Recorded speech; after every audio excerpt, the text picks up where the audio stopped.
Hello friends, વાત એક દાંતની પોડકાસ્ટમાં હું ડૉક્ટર શ્રદ્ધા પાટડિયા સિટી ડેન્ટલ હોસ્પિટલથી તમારા બધાનું હાર્દિક સ્વાગત કરું છું. આઈ હોપ તમે બધા મજામાં હશો અને તમારા હેલ્થનું બહુ સારી રીતે ધ્યાન રાખી રહ્યા હશો. આજે આપણા સાથે ગેસ્ટમાં છે ડૉક્ટર ધ્રુવા મહેતા, જેઓ પણ કન્સલ્ટન્ટ ડેન્ટલ સર્જન છે at city dental hospital. Okay, અને આજનો આપણો ટોપિક બહુ ઇન્ટરેસ્ટિંગ છે કે આઈસ્ક્રીમ, કોલ્ડ ડ્રિંક્સ એન્ડ કેવિટીઝ.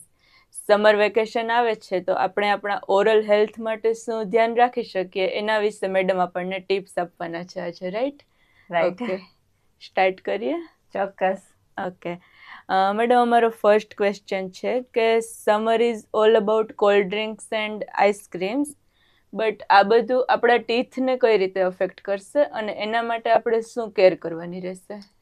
સૌથી પહેલા તો ઉનાળો આવે છે, સમર વેકેશન્સ, અને ખાસ કરીને કિડ્સને બધાને રજા હોય સ્કૂલમાં, એટલે બધા આઈસ્ક્રીમ ને કોલ્ડ ડ્રિંક્સ ને ગોલા ને બધું ડેઈલી ના ઓલમોસ્ટ ઘણાને તો એવું હોય કે રોજ એક વખત રાત્રે બહાર જાવું ફરવા, કિડ્સ ને બહાર લઈ જાય એટલે ગોલો ને આઈસ્ક્રીમ બે માંથી એક તો લેવાતું જ હોય. એટલે કિડ્સ ને આજનો કદાચ ટોપિક આપણને ઓછો ગમશે કે અમને કદાચ ડોક્ટર એમ કહેશે આઈસ્ક્રીમ કે ગોલો ના ખાવ, પણ અમે એવું નથી કહેતા કે તમે ખાવ, ચોક્કસ ખાવ, પણ તમે ખાધા પછી છે શું કરવાનું છે બધાને ખ્યાલ જ છે કે સરસથી ખખડાવીને કોગળો કરવાનો છે. એ ધ્યાન રાખો તો બી તમારા ટીથ પર આપણે જે કંઈ બી ચોટેલો હોય ખોરાક કે આઈસ્ક્રીમ કે કંઈ બી તરત ઇઝીલી ક્લીન થઈ જાય. કેમ કે આઈસ્ક્રીમ, કોલ્ડ ડ્રિંક્સમાં છે એમ સૌથી વધારે શુગરનું પ્રમાણ છે એમાં થોડુંક એવું વધારે પ્રમાણમાં રહેતું હોય, અને જેનાથી શું થાય બધા કિડ્સને ખબર હશે, કેવિટીઝ બધા કહેશે બી ખરા, કિડ્સને ખ્યાલ હોય. એટલે કેવિટીઝ થાય એટલે પછી એની માટે તમે એવું બી કરી શકો કે જે, કેમ કે કિડ્સ છે નાના છે એટલે એમને એવો કંઈ ખ્યાલ ના હોય એમના મોઢામાં શું છે, ટીથ પર અફેક્ટ શું કરે છે.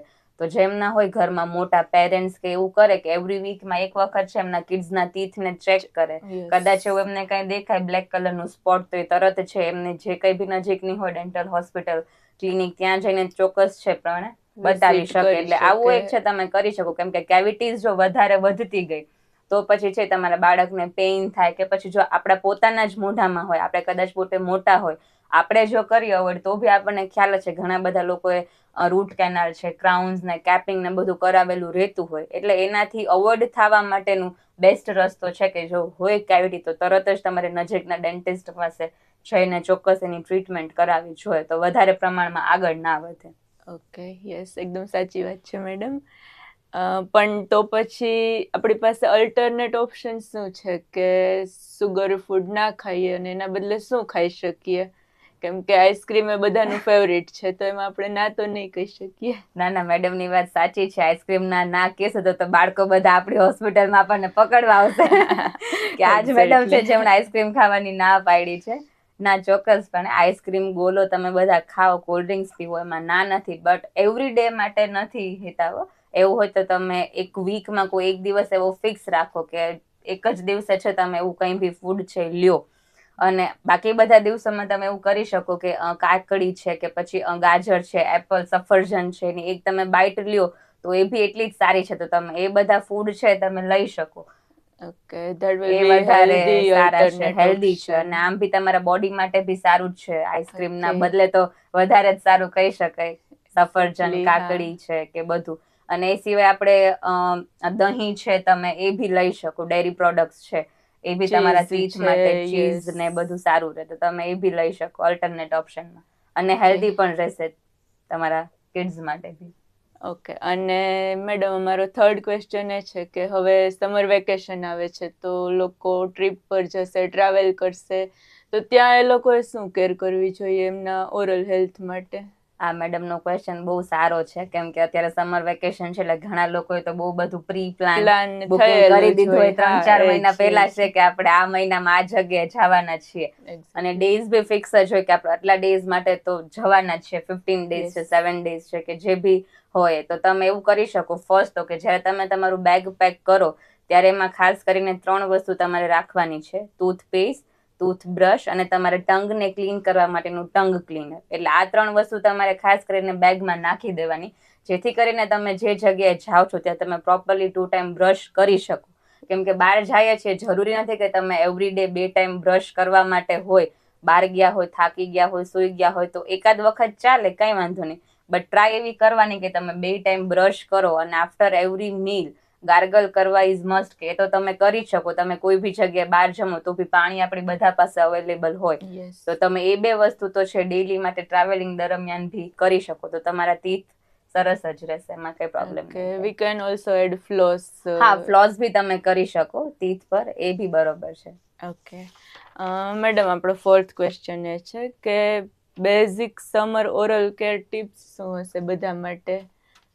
ના, ચોક્કસ. આપણે ટિપ્સમાં પહેલા તો એ જ કરીએ કે પાણી જેટલું વધારે તમે પીવો સમરમાં એ વધારે સારું છે. હાઇડ્રેટેડ રહેવું ખૂબ જરૂરી છે, કેમ કે તડકા બહુ વધારે પડતા હોય છે સમરમાં, તો સ્પેશિયલી તો પાણી વધારે પ્રમાણમાં પીવું જોઈએ.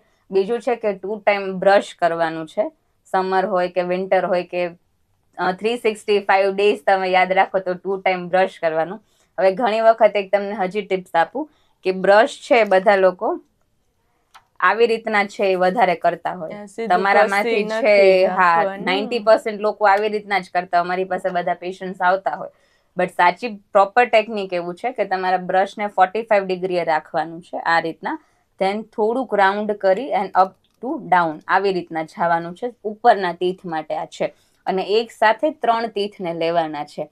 હવે આનું શું એક રીઝન છે કે તમારા 2 ટીથની વચ્ચે જે કંઈ બી ખોરાક ફસાય છે, જે કંઈ બી ફૂડ લોજમેન્ટ થાય છે, તમે આડું બ્રશ કરશો તો નહીં નીકળે, ગાર્ગલ કરશો તો નહીં નીકળે, ત્યાં ને ત્યાં સ્ટિક થયેલું રહેશે. બટ જો તમે આવી રીતના બ્રશ કરશો તો ઇઝીલી ત્યાંથી ક્લીન થઈ જશે.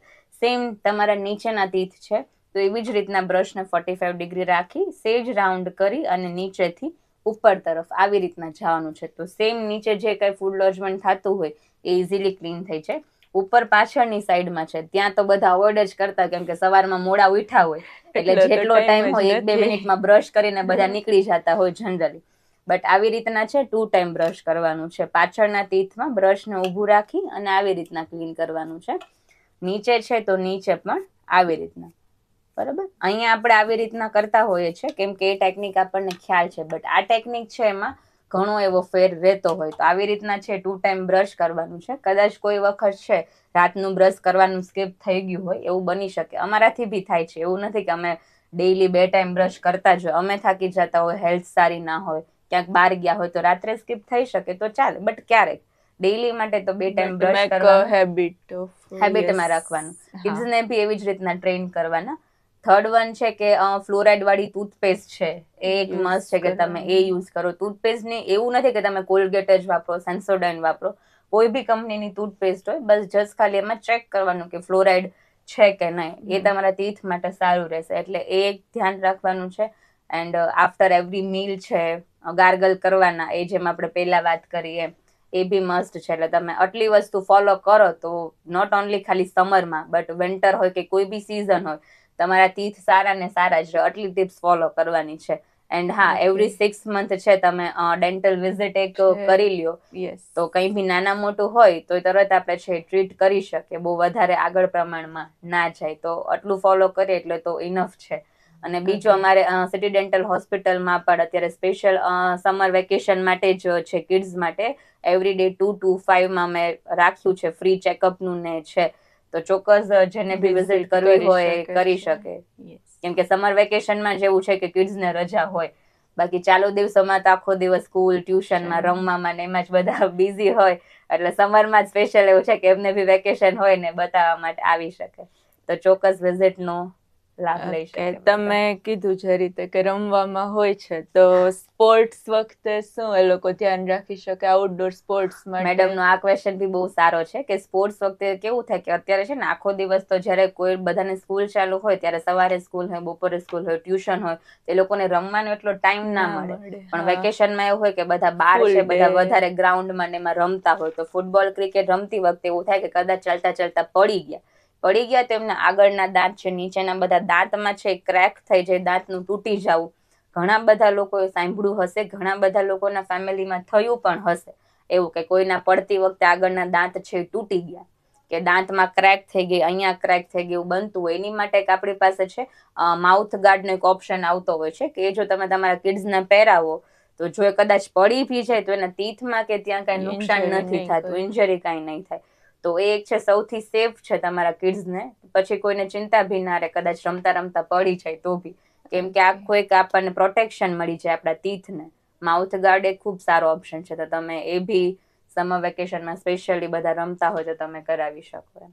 Okay, thank you very much મેડમે બહુ જ સારી ઇન્ફોર્મેશન અને યુઝફુલ ટિપ્સ આપી છે. આ ટિપ્સ આપણા ઓડિયન્સ માટે બી બહુ યુઝફુલ રહેશે. ઓકે, ફરી મળીએ નેક્સ્ટ સેટરડે નવા ગેસ્ટ અને નવા પોડકાસ્ટ સાથે. Till then stay happy, stay hydrated and keep smiling.